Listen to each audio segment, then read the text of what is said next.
If I had to position money today from scratch, knowing what I know about the dollar, the rate backdrop, and the way the currency market is starting to whisper before the rest of the market fully listens, I would do one thing very differently. I would stop treating the dollar like background noise.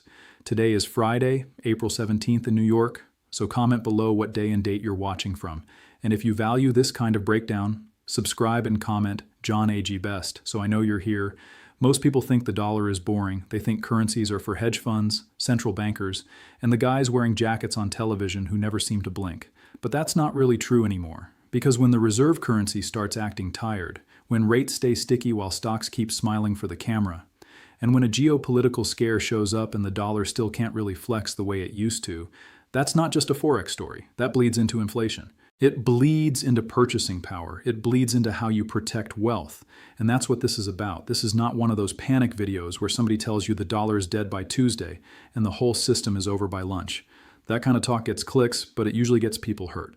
What I want to do here is walk through the actual setup, the chart structure, the macro signals, the counter-argument, and then the trade logic that follows if this weakness keeps building. Because I'll tell you this much, if the dollar really is rolling over in a structurally important way, you do not want to figure that out after the grocery bill, the import bill, the energy bill, and the metals chart have already repriced. So let's start with the weird part. The stock market has been acting like everything's fine. In some corners it's acted better than fine, yet rates have not exactly collapsed into the floorboards. That matters. Because one of the stranger features of this market has been how willing equities have been to celebrate while the rate side keeps a bit of tension in the room. Based on the latest policy decision, the Federal Reserve left the target range for the funds rate unchanged in the mid 3% area, which tells you the all-clear signal still hasn't been officially stamped and mailed. Now, does that automatically mean stocks must crash? No, of course not. Markets can levitate way longer than people think, especially when positioning, liquidity, and narrative all line up. But it does mean you should pay attention when the dollar starts to weaken at the same time policy is not exactly screaming emergency easing. That combination can get messy. So then you go to the chart, and when you look at the dollar index or even broader dollar gauges if you want to zoom out a little bit, what jumps out is not strength. What jumps out is fatigue. We had a significant downside move after the policy shock phase kicked in last year, then a stretch of lower level drifting, and now what looks a lot like a continuation structure rather than some heroic recovery. In plain English, the market had a hard drop, paused, and has been chopping in a way that looks more like catching its breath than building a launch pad. That is why people keep calling this thing a bear flag. And I know technical patterns can sound like astrology for adults if they're used lazily. But support and resistance matter because they show you where real money changed its mind before. And one of the important features here is that the dollar index appears to have lost a zone that mattered for years, a zone that acted like a wall at one point, then a floor, and now may be turning back into a ceiling. That kind of role reversal is not something I just shrug off. Now, could it fail? Absolutely.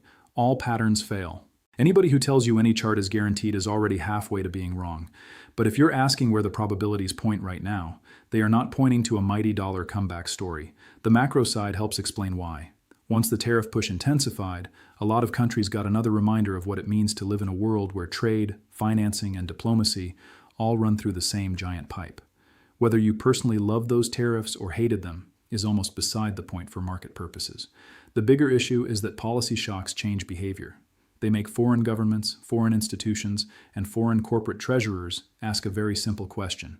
How concentrated do we really want to be in the currency of a country that can change the rules on us every election cycle? That matters, because reserve status is built on habit, depth, legal trust, military power, settlement plumbing, and inertia.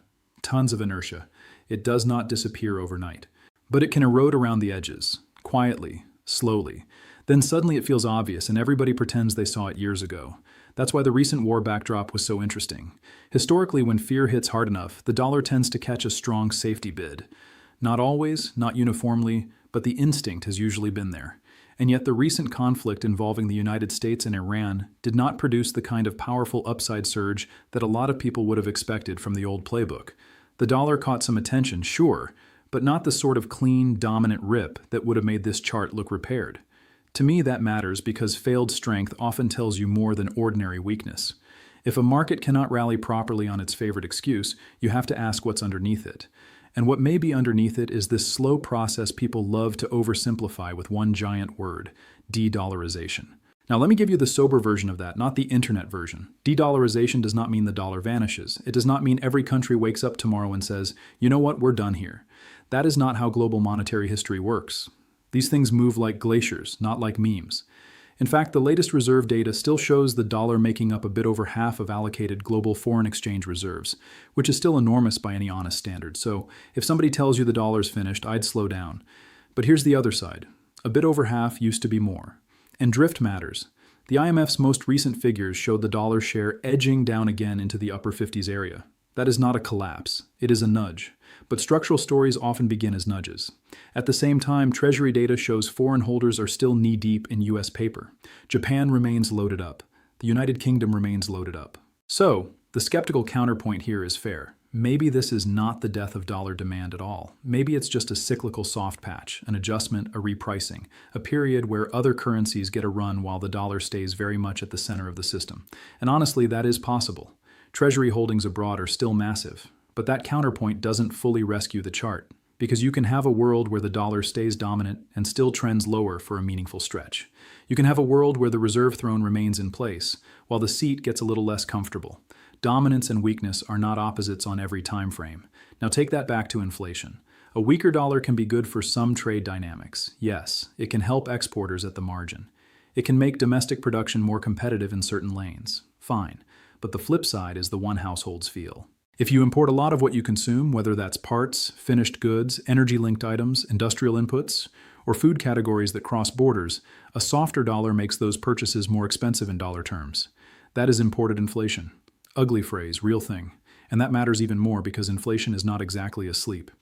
The latest consumer price report showed headline inflation running in the low threes year over year, with energy re-accelerating in a way that should make you at least raise an eyebrow. On a monthly basis, the latest print also came in hot enough to remind everybody that inflation progress is not a straight line. So now imagine layering persistent dollar weakness on top of that. That's the problem. It's not that every price explodes tomorrow. It's that pressure that was already annoying starts getting less cooperative. The stuff you thought might cool down can stay sticky. The categories you don't notice at first start nibbling. Then the nibbling becomes a bite. Then everybody acts shocked that everyday life feels more expensive even though the market was dropping hints the whole time.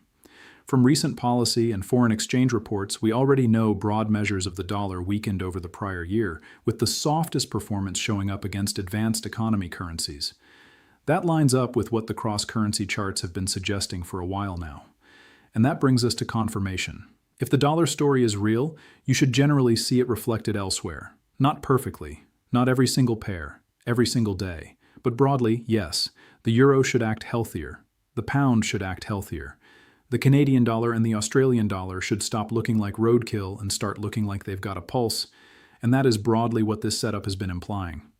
The yen, though, is where you have to be a little more careful, because the yen is its own soap opera. It carries domestic policy issues, yield spread issues, and its own rhythm. So when people say, well, hold on, this one pair isn't confirming the story cleanly, I don't think that kills the broader thesis. It just means not every currency responds to dollar weakness the same way. That's normal. Intermarket work is messy. So what do you do with all of this? First, awareness is worth more than drama. You do not dump every dollar because you watched one bearish chart breakdown. That's childish. Cash still has utility.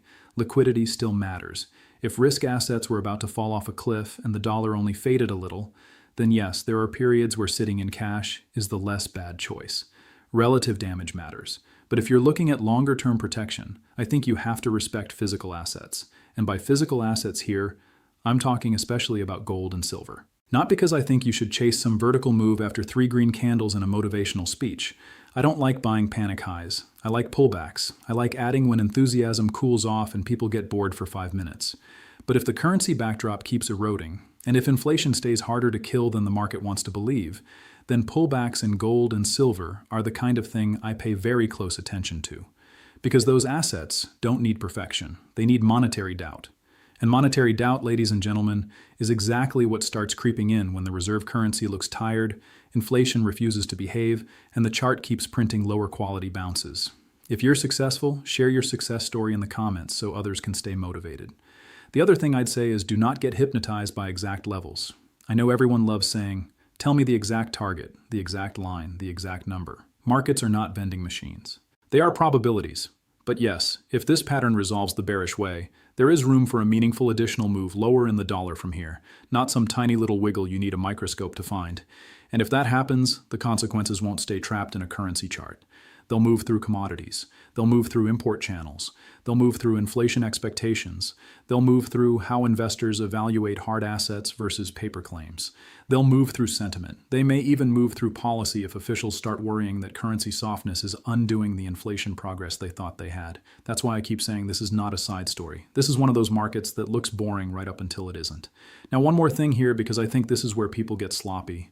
They jump from the dollar is under pressure to America is finished. And that leap is way too dramatic for the evidence on the table. The United States still has the deepest capital markets on the planet. The Treasury market is still the main pool of collateral in the global system. Settlement networks still revolve around the dollar in a way no rival has fully replaced. So the cleaner interpretation is not collapse. It is slippage. It is a premium being questioned at the margin. And margins matter. History is full of transitions that looked impossible until they were well underway. Not overnight collapses, long fades, long negotiations with reality. A reserve currency can stay first place for a very long time and still lose some shine, some trust, some reflexive demand. That's the zone I think we're entering, where every policy surprise, every geopolitical misread, and every chart failure matters a little more than it used to. That is also why I don't want people to overcomplicate the trade. You don't need 12 fancy instruments and a monitor wall. You need a framework. If the dollar bounces hard and repairs the chart, fine, reassess. If it keeps failing at resistance and rolling over while metals offer pullbacks, then the roadmap is straightforward. Respect weakness in the currency. Respect resilience in hard assets. And stop pretending the foreign exchange market is some little side hallway that never connects back to the front door of your finances. So my bottom line is simple. Watch the dollar, watch rates, respect the chart. Don't confuse slow erosion with no erosion. Don't confuse dominance with invincibility. And don't assume that because the process is gradual, it's harmless. Some of the biggest financial shifts happen quietly enough that most people only recognize them after their purchasing power already took the hit. Stay patient. Stay tactical. Let pullbacks come to you. And if the dollar keeps sliding while inflation keeps acting sticky, I think physical assets deserve a serious seat at the table. As always, this is just me sharing how I'm reading the setup so you can think more clearly, not a personalized instruction to buy or sell anything. Use it for education, do your own homework, and make decisions that actually fit your own risk, your own time horizon, and your own life.